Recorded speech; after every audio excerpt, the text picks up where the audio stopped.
সামরিক চেতনা বোধকে সমুন্নত রেখে যে কোনো ধরনের চ্যালেঞ্জ গ্রহণের জন্য সব সময় প্রস্তুত থাকতে নবীন সেনা কর্মকর্তাদের প্রতি আহ্বান জানিয়েছেন সেনাবাহিনী প্রধান জেনারেল ওয়াকারুজ্জামান। চট্টগ্রামে বাংলাদেশ মিলিটারি একাডেমিতে ৮৭তম বিএমএ দীর্ঘমেয়াদী এবং ৫৯তম বিএমএ স্পেশাল কোর্সের অফিসার ক্যাডেটদের রাষ্ট্রপতি কুচকাওয়াজ অনুষ্ঠানে আহ্বান জানান তিনি। সকালে বাংলাদেশ মিলিটারি একাডেমির প্যারেড গ্রাউন্ডে পৌঁছান সেনাপ্রধান। শুরুতেই তিনি নবীন ক্যাডেটদের অভিবাদন গ্রহণ করে কুচকাওয়াজ পরিদর্শন করেন। তারপর পুরস্কারপ্রাপ্ত ক্যাডেটদের হাতে স্মারক তুলে দেন।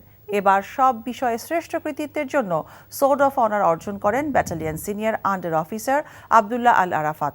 প্রধান অতিথির বক্তব্যে কমিশনপ্রাপ্ত কর্মকর্তাদের যে কোনো সিদ্ধান্ত গ্রহণের ক্ষেত্রে দেশপ্রেমকে সর্বোচ্চ গুরুত্ব দিয়ে সাহসিকতার সাথে সকল পরিস্থিতি মোকাবেলা করার আহ্বান জানান তিনি। সেনাবাহিনীর উপরে অর্পিত সকল দায়িত্ব তোমরা আন্তরিকতার সাথে পালন করবে।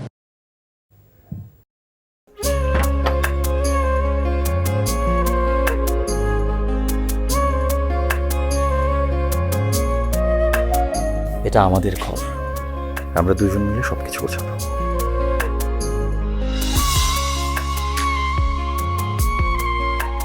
বাহ, এই ঘরটা এতদিন মরে আসছিল, নতুন বউয়ের হাত পরে একটা চক চক চক চক করতেছে।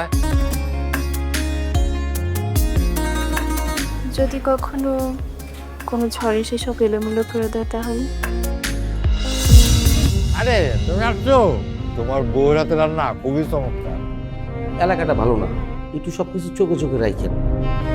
আমার খাওয়ানিও তোমার কোনো চিন্তা করতে হবে না। এই যে চুড়ি দিয়েছে, শাড়ি দিয়েছে না জিলু, তার কাছে চল চল চল, সরো সরো।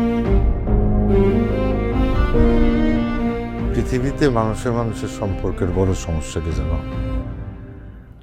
ভুল বোঝাবুঝি।